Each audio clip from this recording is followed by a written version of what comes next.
diferentes partidos o incluso ordenándolos de manera diversa. Ello da como resultado que efectivamente pueda ser cierto que existe una escasa tradición democrática, pero también es cierto que los partidos políticos tienen que organizarse de una manera más abierta a la sociedad. No pueden continuar esa perpetuación de que desde la cúpula se elijan exactamente las listas bloqueadas, cerradas, en los puestos, como se llaman, de salida, con graves discusiones. Pero bueno, fíjese ahora, por ejemplo, la última lista a mediada legislatura del Parlamento gallego, en la provincia de Coruña, ya han corrido prácticamente hasta los suplentes, ¿no? Por muy diversas circunstancias variadas. Pero es cierto que la democracia y el 20 de noviembre es un elemento fundamental de la votación. Ya decía Aristóteles que el hombre es un zoon politikon, un ser social al que no le resulta en definitiva indiferente quién rige y cómo se regula la sociedad. Y por seguir citando a los clásicos, Platón advertía que el que no se preocupa de la cosa pública y de la regulación de la vida pública, luego no puede quejarse de ser gobernado por los peores. Por lo tanto, con el sistema perfeccionable que tenemos, es el momento de que el pueblo, que la sociedad civil ejerza su derecho. No es un deber, no es ninguna obligación, pero sí su facultad dentro del sistema establecido de que su voto pueda convertirse después en escaños parlamentarios y, a su vez, en definitiva, en un gobierno que falta nos hace, que permita enderezar el rumbo económico, político e institucional de España. Bueno, lo que está claro es que el domingo nos alerta, digamos, un poco de la situación en la que incluso ha llegado a deslizar una cosa que creo recordar, yo no sé si continúa, pero en la Biblioteca Británica se preveía incluso que el sistema español era una castocracia, ¿no? Un gobierno de los peores. Yo no sé si está de acuerdo, yo creo que sí, ¿no? Por las palabras. No, bueno, yo no quiero ser tampoco... advierto de algunas, porque después, como usted sabe perfectamente, todos nos quejamos o se quejan en las encuestas de la crisis, del paro, del desempleo involuntario, una grave lacra que está en definitiva llegando a cifras difícilmente asumibles por nuestro país, pero digo que es una queja también el de la clase política, y es cierto que cada pueblo tiene lo que en definitiva se merece, y por eso yo insisto también sobre la importancia.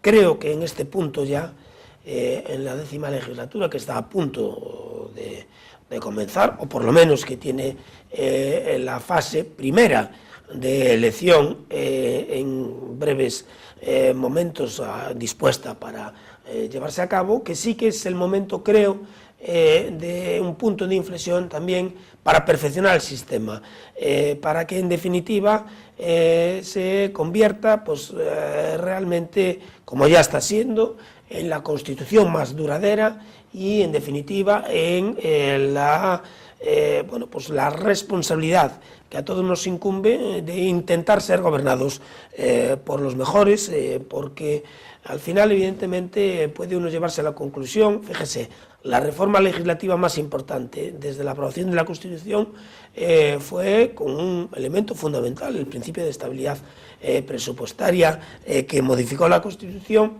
modificación de la Constitución que hasta ahora era un tabú, del que no se podía prácticamente ni hablar, y que fue simplemente acordada por el líder del principal partido de la oposición y el presidente del gobierno en el mes de agosto, por medio de una llamada de teléfono.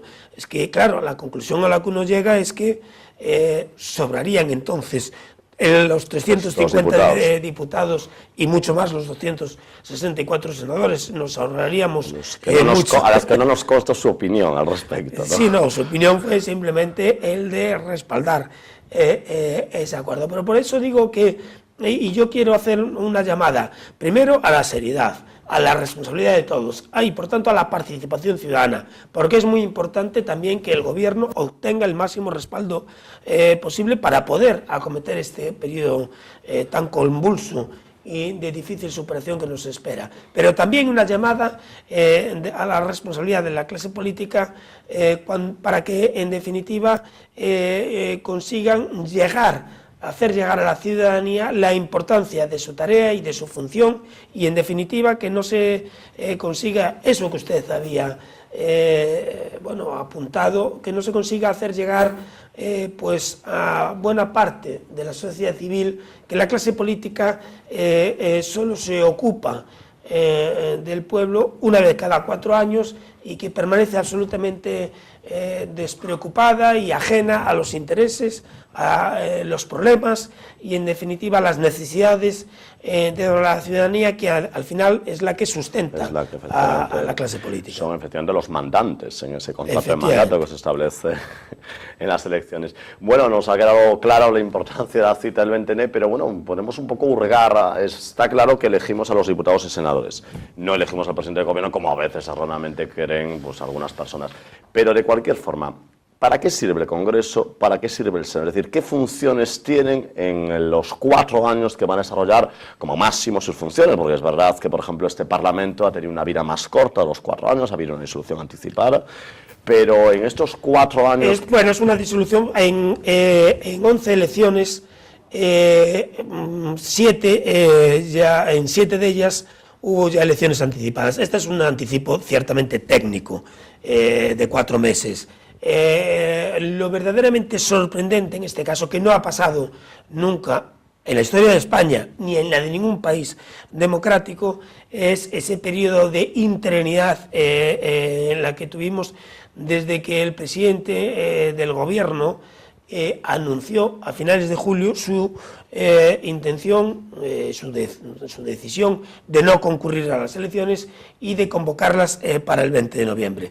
El presidente del gobierno tiene la prerrogativa de convocar las elecciones e incluso de anticiparlas.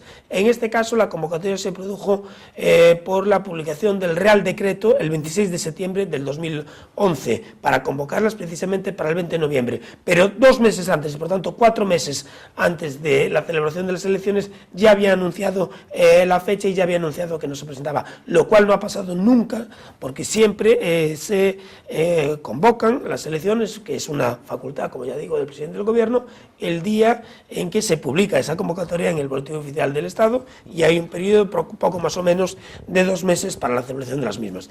Pero volviendo a su planteamiento inicial, aquí lo que se eligen son los miembros de las 2 cámaras. Bien, es cierto que el sistema ha ido prácticamente convirtiendo, sobre todo en la Cámara Baja, de donde sale de uno de sus miembros el presidente del gobierno. Es lo mismo que sucede, usted que es concejal en los ayuntamientos, lo que elige en la ciudadanía no es el alcalde, sino los concejales. Entre los concejales, después, en el primer pleno, ellos eligen a uno de ellos como alcalde, si tienen por mayoría absoluta, y si no, en segunda vuelta, en mayoría simple. Y asimismo es lo que sucede, por ejemplo, en las diputaciones provinciales. Entre los concejales se eligen los diputados provinciales y después entre ellos eligen al presidente de la Diputación. Quizá también existe otro sistema electoral con algunas peculiaridades distintas de estos. ¿Que habría en otros países? Que es el europeo en España también, porque aquí sí que existe una circunscripción electoral única, que es el territorio español. Se elige un número concreto de diputados, que son 60, y no existe un umbral mínimo para poder acceder, porque en las elecciones generales y también en las autonómicas, con distintas variantes, sobre todo en Cataluña, el País Vasco, Andalucía y también en Galicia, porque el resto son homogéneas, y no existe en el Parlamento Europeo ningún umbral, el umbral del 3% para acceder al mismo.